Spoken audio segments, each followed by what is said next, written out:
In this video, I'm going to show you how to add an image as a header in Google Docs. Let's launch the Google Chrome web browser. In the top right corner, click on the grid icon. From the drop-down menu, click on Docs. Let's open a document from here. This is the document that I have taken as an example. Suppose I need to add an image as this document's header. Double-click on the header section. Now add your image here. Go to Insert, then click on Image.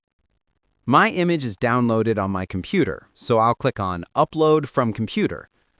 Now select the image you want to upload.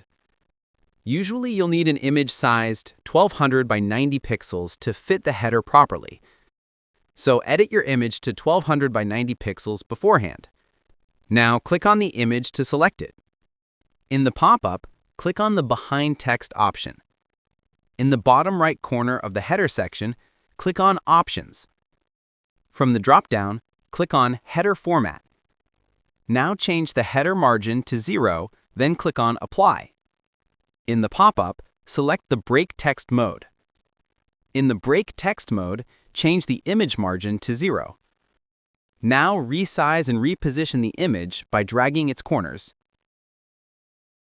Here you can see our image is now set as a header. By following these steps, you can easily add an image as a header. Feel free to reach out if you encounter any issues during the process. If this video helps you out, please leave a like and subscribe. Comment below if you have any questions. If you need further assistance, consider hiring a professional using the link in this video below.